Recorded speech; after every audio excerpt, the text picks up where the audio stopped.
And now, Mystery Theater.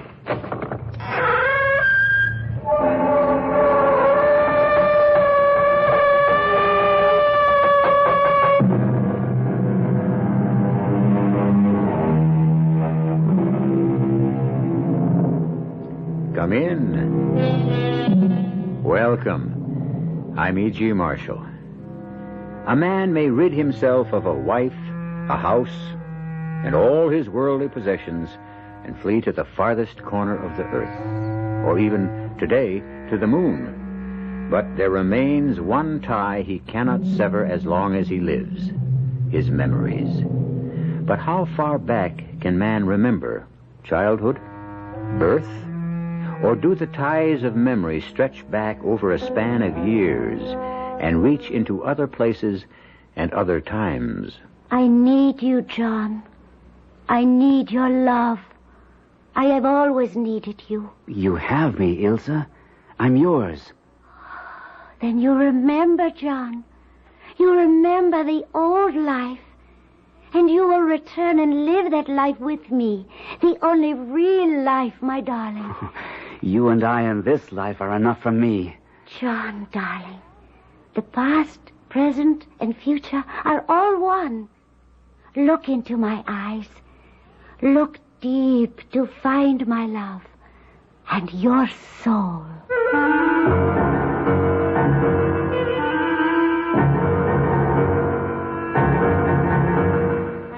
Our mystery drama, The Velvet Claws, was written especially for the Mystery Theater by Murray Burnett and stars Gordon Gould.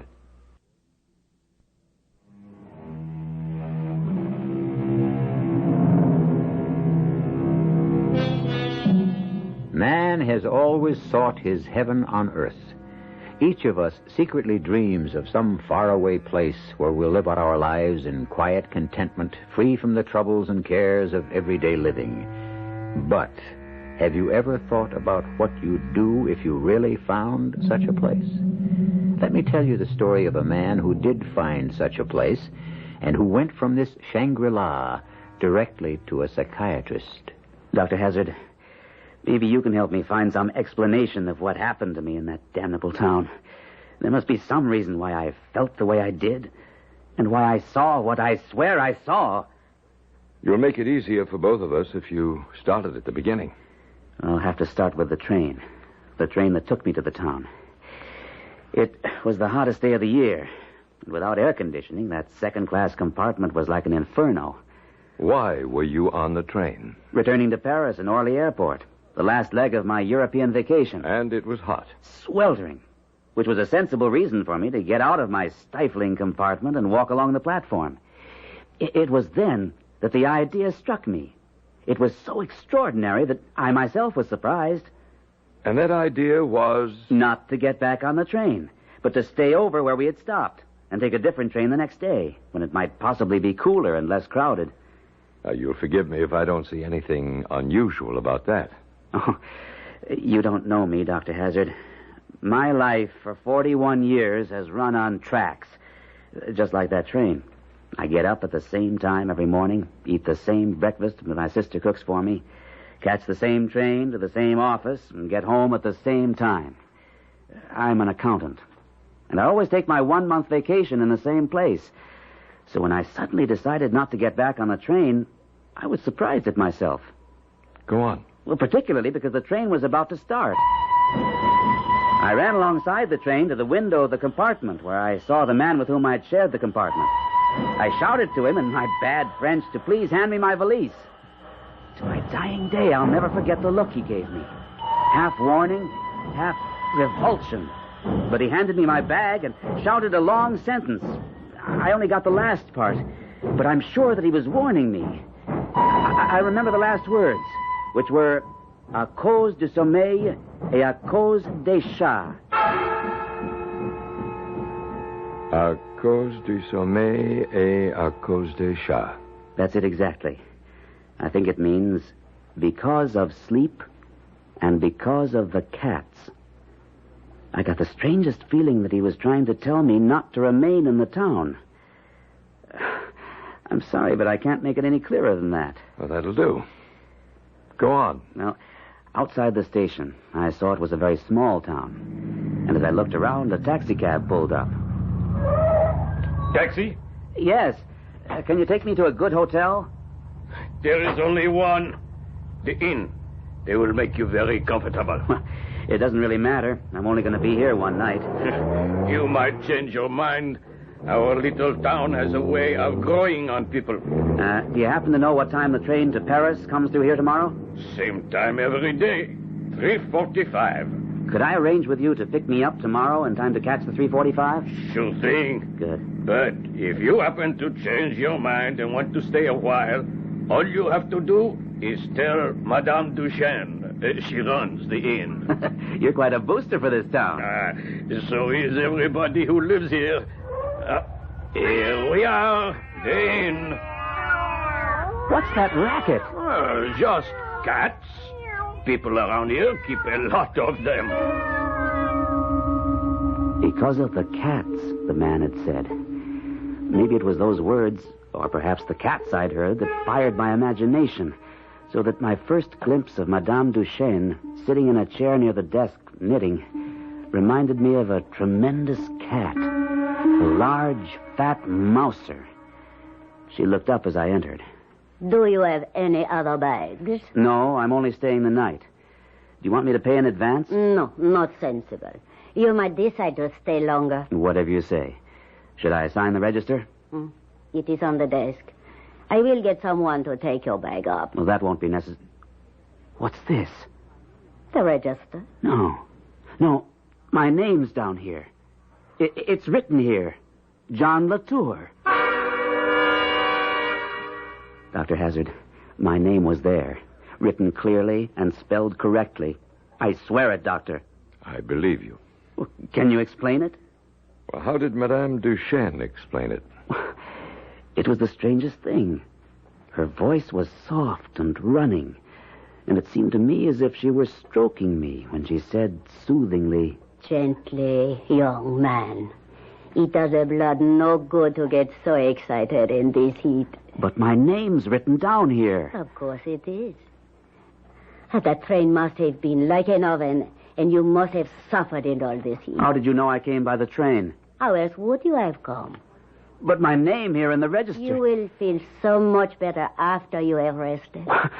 Are you telling me that I wrote my name in this register? What does it matter? Madame, I'm not suffering from the heat. And I'm not crazy. I never wrote my name in your register. And I intend to find out how my name got there. And so you shall. After you have had some rest. Dinner is at 6:30. We are very early people here, and we cherish quiet nights.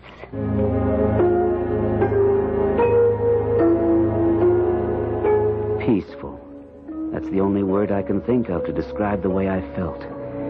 I felt soothed and stroked like a cat.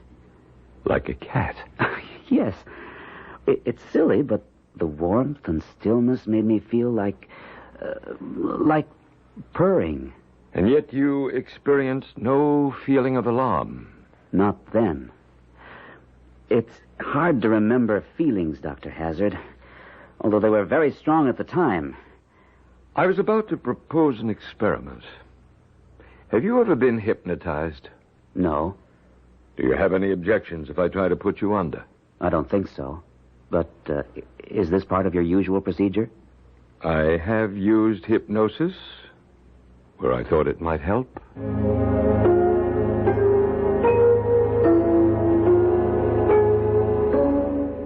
Can you hear me, John? I hear you. It's your first day at the inn. You're in your room. How do you feel? Peaceful. Quiet. Everything's velvetized. Velvetized? Smooth and furry, like the room is fur-lined. And you're going down to dinner? Not yet.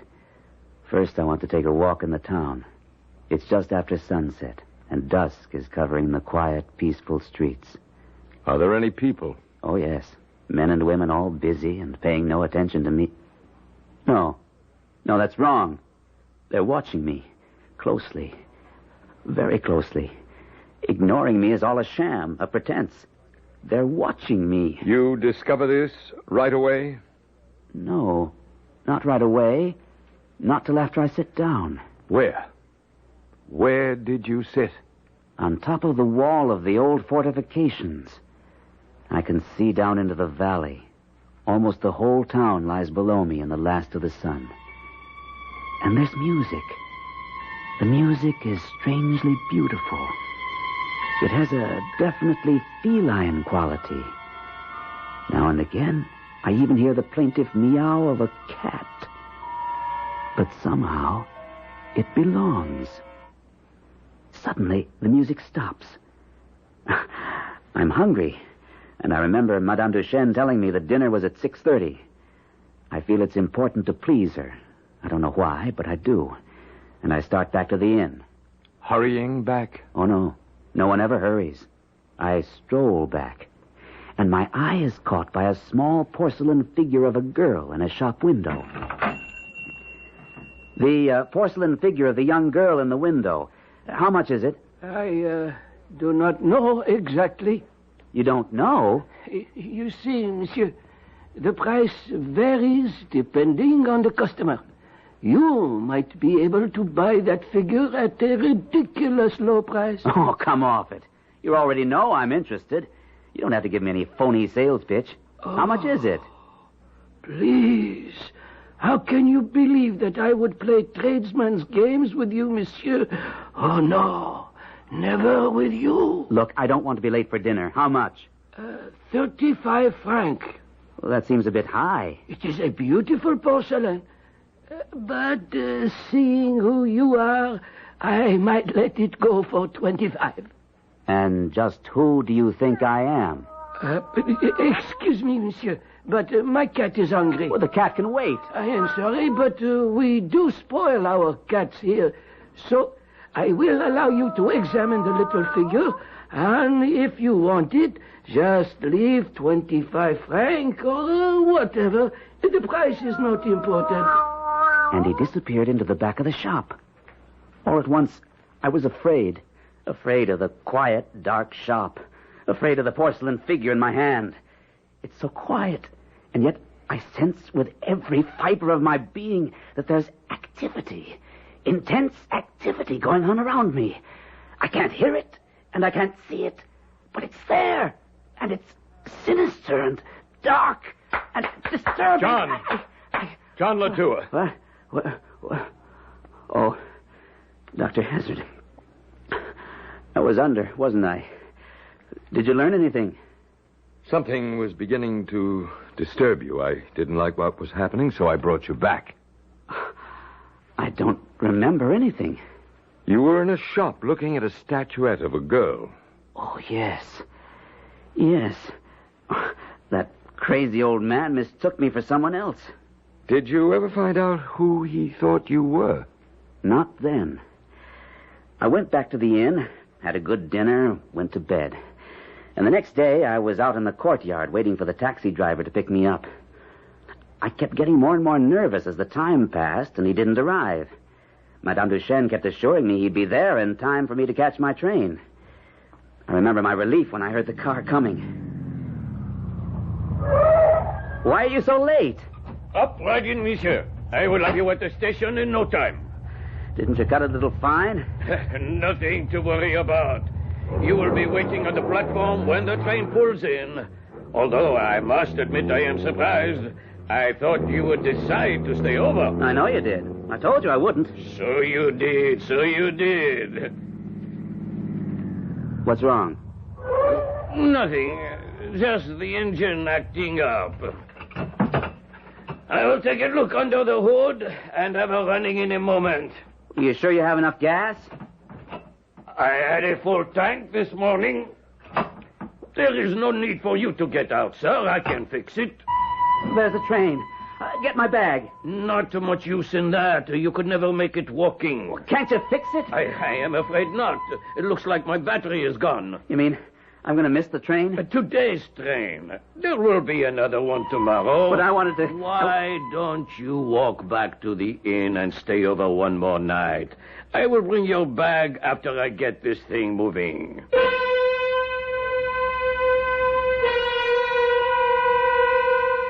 Missing a train is always an unsettling experience.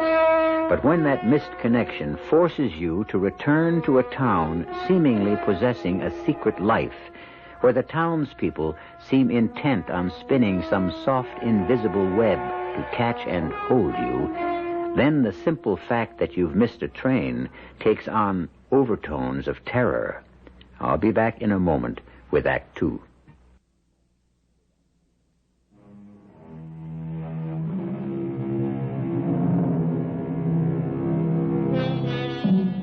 When asked the question, "How was your vacation?" many of us give the standard answer: "Great. All I need now to recover is another vacation."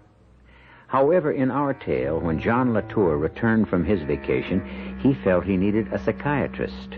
And not just an ordinary run-of-the-mill doctor, but a specialist in the extraordinary. A man Latour hoped would be able to find a semblance of sanity in the strange and sinister events that befell him in the tiny French town of Rohan.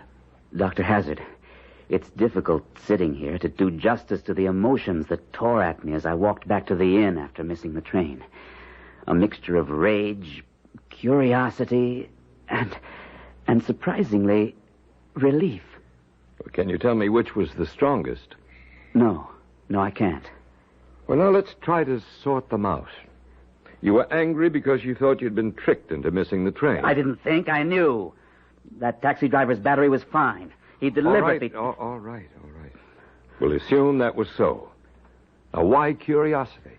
Everyone seemed to know me. Why? Who did they think I was? I felt very strongly that I had to do something. Had to make a decision. And last you mentioned relief. Yes. In a strange way, I was happy to be going back to the inn. But I didn't go directly. I don't know why, but I decided to go back to the shop where I'd seen the porcelain figure I liked.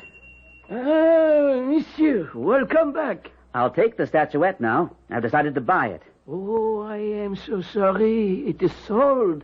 Perhaps there is something else. I don't believe you. Monsieur does not mean that. Monsieur knows that I would never lie to him. Why not? Well, don't just shrug your shoulders. I asked you a question. What's so special about me? Monsieur should know that there are others who can answer that question better than I. Who? For one, the King of Cats. The King of Cats? Are you kidding? Or the Queen, monsieur. The Queen. When I returned to the inn and passed Madame Duchesne's knitting placidly in the courtyard, I had the strangest feeling that this big woman might leap upon me when my back was turned and with a single blow break my neck as if I were a mouse. At any rate, nothing happened. And as it was growing dark, I went up to my room to wash before dinner. There were no lights in the hall to my room. There was a sharp turn just before my door, and as I put out my hand to feel my way, my fingers touched something that moved. Terrifying? Strangely enough, no. What I touched was soft and warm, indescribably fragrant, and about the height of my shoulder. It reminded me somehow of a furry, sweet-smelling kitten. But I knew it wasn't, because I heard the rustle of skirts and then footsteps as whatever it was slipped past me and was gone. And then you realized it was a woman. A girl. And, Doctor, I felt... I can't tell you how or why, but I felt she had kissed me full on the lips. And I liked it. There's nothing strange about that reaction. For me, Doctor, I'm 41 years old, and as you know, a bachelor, living a very ordered existence. Believe me when I tell you that that kiss, if it was a kiss, set my veins on fire. But that was nothing compared to what happened when I went down to dinner. Monsieur, allow me to introduce myself. I'm Ilse, Madame Duchesne's daughter. I hope you are enjoying your stay with us. You can hardly call it a stay, mademoiselle. I've been here only one day, and I leave tomorrow. Oh, but Monsieur must not leave so soon. I promise Monsieur will be well looked after. You make me wish I could stay longer, but... Oh, you must. There are so many things Monsieur has not seen yet in our little town. Isn't it strange? I have that feeling, too. Oh, then it is settled. You will stay. Why do I feel that not only you, but everyone else is interested in me? Why do all of you find me so interesting? Monsieur has only to look inside himself for the answer. Don't think I haven't. But I'm still baffled. Then I shall help you find the answer. Tomorrow.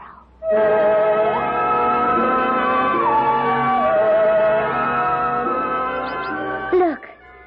From the top of this wall, you can see the whole town. Oh, is it not beautiful? You're beautiful. Oh, thank you. Look, you see that old house there? Yes, it seems abandoned. It is. That is where my family lived many years ago. Oh, and that big aristocratic-looking mansion. Who lives there? Oh, no one now. But that was my mother's house, also years ago. What happened to make your mother decide to abandon a great house like that? Oh, this wasn't always the quiet little town you see now. It was full of tourists and townspeople. But it was the ignorance of the people that made it as you see it now. Ignorance? You see that large square over there to your right? Yes. That was where they burned the men and women the ignorant called witches. Witches? There were witches here? So many people believed years ago. And after they burned many good people, the town died with them. And now it is peaceful, quiet. Precisely. And there are many of us who think perhaps it is better this way. My mother enjoys running the inn. And you? Oh, I adore it. After all, how else would I have met you? Well, that's smoke from the burning leaves. Smoke? Over there. See? Watch and you'll see some flames now and then. Oh, no. Maybe if we got closer, we could smell it. It's one of the most delightful scents in the world. No, run. Come quickly. Run. What's the matter? No, hurry. We must run. Ilsa, wait a minute. Ow! Can you get up? Can you walk at all? I don't know. It's twisted pretty badly. We must get you back to your room.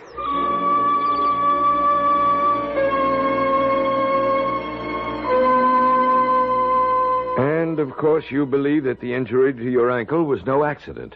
What do you think, Doctor? Did the charming Mademoiselle Ilse nurse you as she promised? I don't know whether you could call it nursing, but she kept me ceaselessly under observation. She was always there, always quiet, always restful, but everywhere at once. I was continually meeting the stare and laughter of her great eyes. She always made me conscious of her female presence. Mm-hmm. How did you feel about it? Delighted and terrified. Why terrified? Because she seemed to sum up in herself all the strange, hidden forces that operated so mysteriously in the town. She had those marvelous, graceful, feline movements, going smoothly, silently to and fro.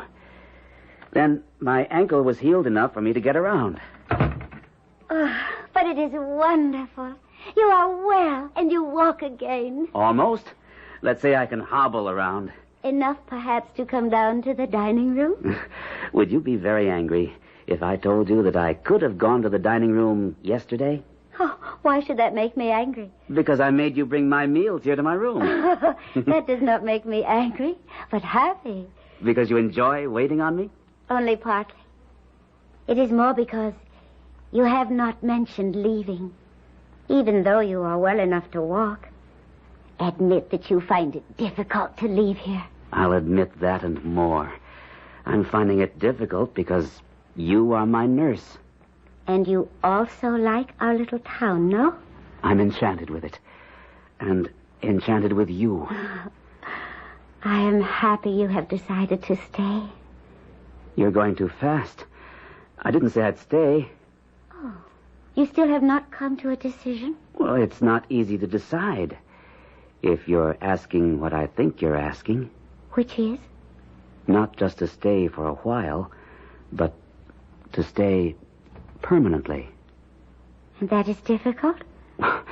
Surely you ought to understand that you're asking me Then we must all try together to help you come to a decision.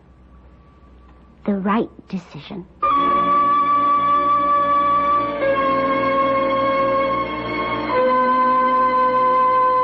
We can't always choose our enemies, but we do have the choice when it comes to our friends. I can almost hear someone quip, when you make a girl like Ilsa your friend, you won't need enemies. But who is Ilsa? And what is she? An enemy of John Latour? Or is she to be his salvation? I'll return with the answer and Act 3 in a moment.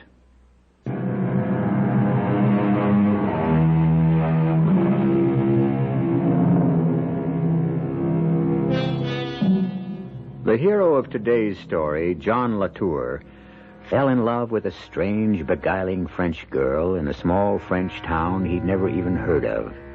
The trouble with John Latour was that at the same time he loved, he feared, and yet he didn't know what it was that made him afraid. He hoped to find an answer from psychiatrist Dr. Kenneth Hazard. And now I come to that afternoon, Doctor. The afternoon when, for the first time, Ilsa gave me a glimpse of the dark and secret life of the people of Rohan. Yes? I think you're going to find what I'm going to say incredible. Oh, why don't you try me? We were walking again, along the ruined ramparts.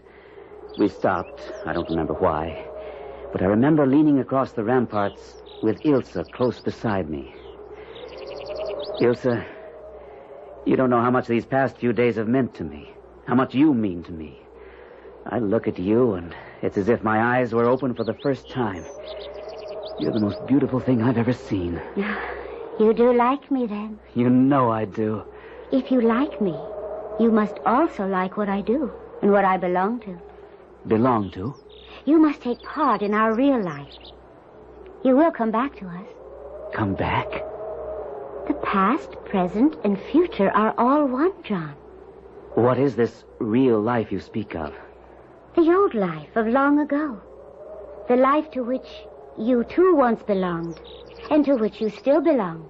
Why do your words make me think of death? Not death, my love, but the past. With this old life, what was it?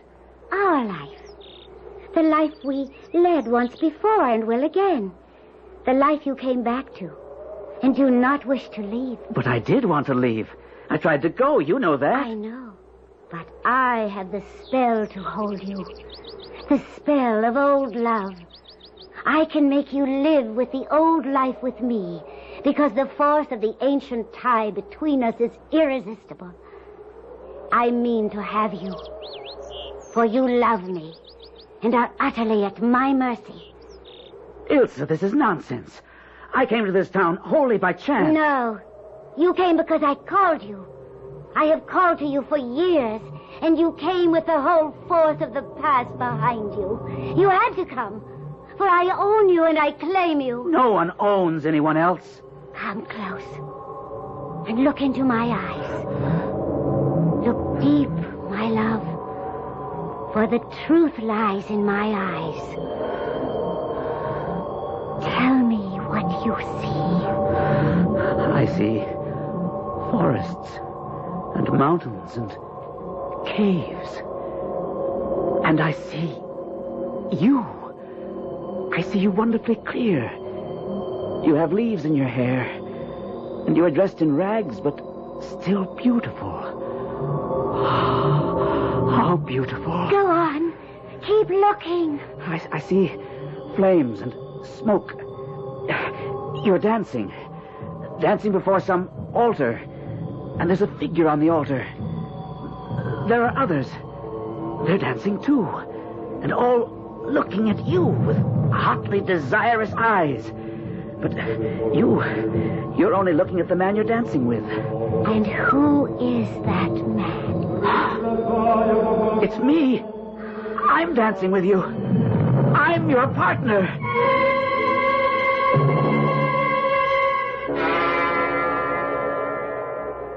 And now you have seen me and us together. Now you have seen the past, and you understand everything. No, I don't understand. In the life you saw in my eyes, I am a princess. A princess? And my mother is a queen. And now you may kiss your princess. You have not forgotten how to kiss. I will show you I, too, have not forgotten.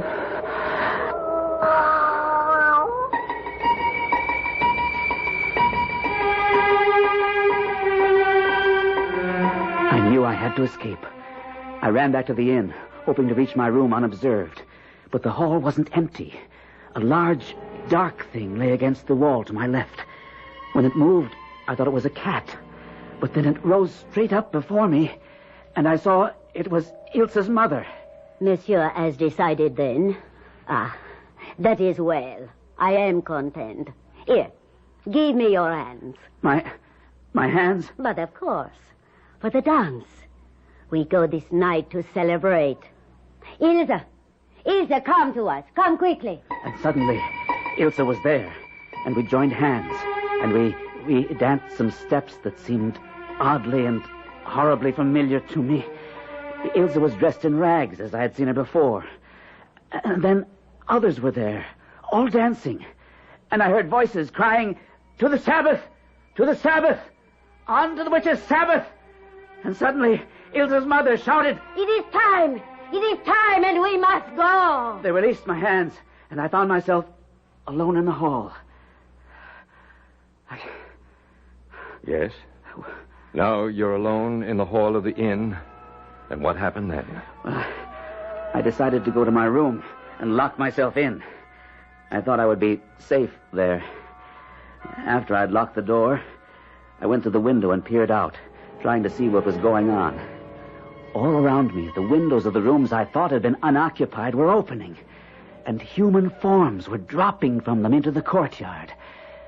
But once they were in the yard, they fell upon all fours, and in a split second, they changed into huge, silent cats. Which amazed you. No, that's just it. It was familiar to me. I remembered it all.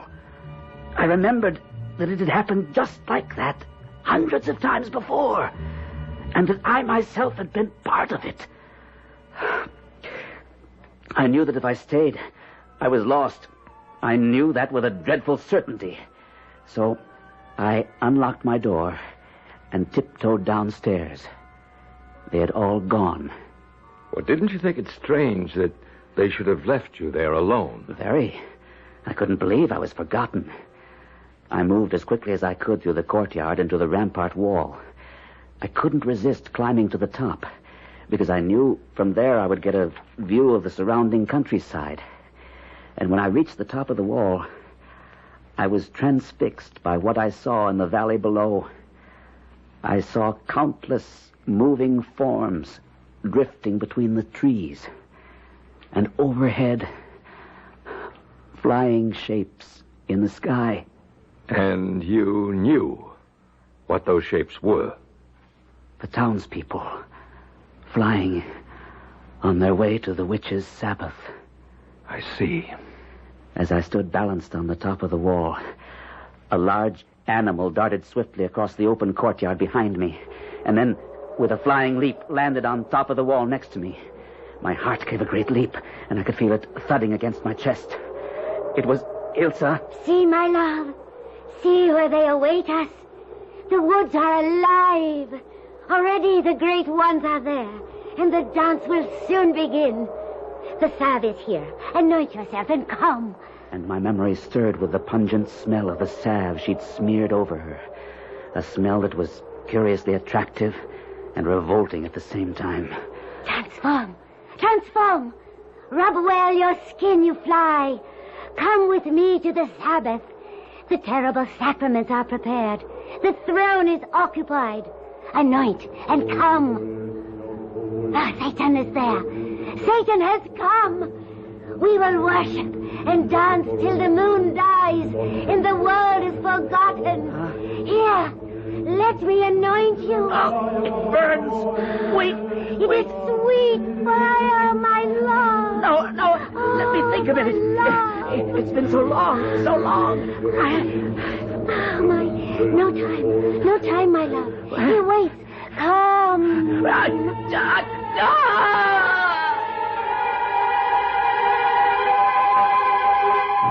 Suddenly, intuitively, I knew what I had to do. I had matches in my pocket, and I struck one and set fire to the leaves lying against the wall. I heard the scream as the flames licked upward. Foolish love. Do not think you can escape. Remember, you vowed to be mine forever, centuries ago. Mine.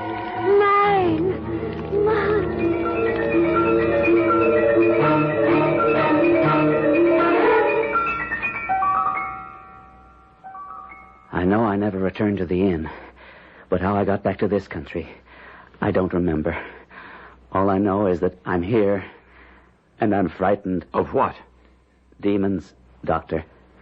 The demons Ilsa unleashed in me. Can you help me fight them? Will you? Before we can talk about fighting, we must understand exactly what it was that happened to you. Whether or not this wasn't just a vivid dream. Dream? Look at this mark on my shoulder. Let me open my shirt so you can see it clearly. Yes, I see a faint reddish mark. Yeah, well, that's where Ilsa rubbed me with the salve. That should prove it wasn't a dream. Well, what do you think it was? Well, that's why I came to you. It was no dream. Can you offer any other explanation? Perhaps. Have you ever read any books about witchcraft in the Middle Ages? Never. Then there would be no way of your knowing that in the year 1700, the town where you stayed had been a sort of headquarters for all the sorcerers and alleged witches of the entire region. After trial and conviction, they were burned there by the score. That's what Ilsa said. Including 2 women, a mother and a daughter. So Ilsa and her mother could have been... Could have been what? I don't know. How did you find all this out? I've been doing a lot of research. I've discovered that the inn you stayed at was built upon the very spot where the funeral pyre stood. The pyres that burned the witches. But how does this apply to me? Well, one of 2 things is true. Either you're a man who's extremely sensitive to atmosphere and auras of places and people, and because of this sensitivity, you dream... I told you it wasn't a dream! Or, and this possibility is fascinating, you and Ilsa and her mother were somehow in that time long ago tangled up in the events that took place there. Are you suggesting I'm a reincarnation of some 18th century warlock? No. I'm not suggesting anything. You see, we have evidence that some people under hypnosis can recall events and people and conversations that took place centuries ago, and you may very well be one of those. And how do we find out? Well, I'm not sure. I'm not sure we can, but I'm interested enough to give it a try. I'm going to visit your little town and answer some questions of my own. And what do I do? I'll be back in a week. Meanwhile, you sit tight. And I urge you, on no account can you go back to Europe because it could be dangerous. Ah, yes. I remember Monsieur Latour. I trust he is well. Oh, he's all right? How's your daughter? Ilsa is well also, thank you. Did Monsieur Latour speak of her? Oh, yes, he did. Madame, can you tell your impression of Monsieur Latour? Most certainly. He seemed a very strange and absent-minded gentleman. And frankly, after his disappearance, I feared he had met with some kind of violence in the neighboring forest. Tell me, is he planning on returning next summer? No, I don't think so. I doubt if he will ever come back. And I think you are wrong, Dr. Hazard. I feel that he will return.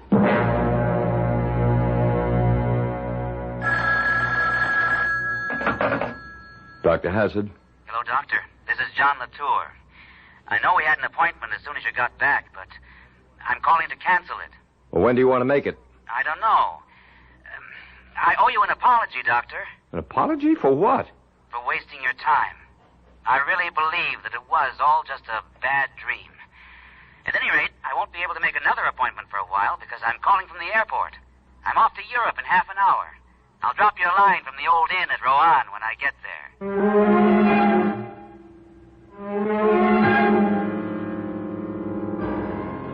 Unfortunately, Dr. Hazard never heard from John Latour again. When John returned to the ancient inn, he might have discovered that his whole previous experience was a flight of the imagination, and nothing ever really happened. Or perhaps he married Ilse and lived, as we hope, happily ever after. I'll be back shortly.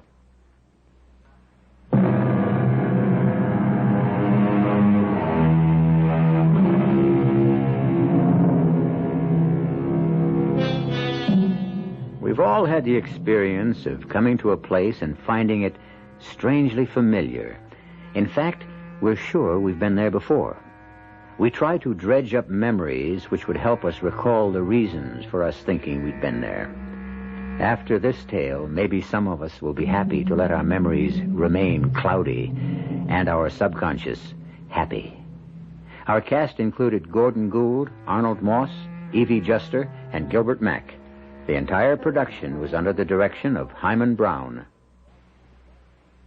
This is E.G. Marshall inviting you to return to our Mystery Theater for another adventure in the macabre. Until next time, pleasant dreams.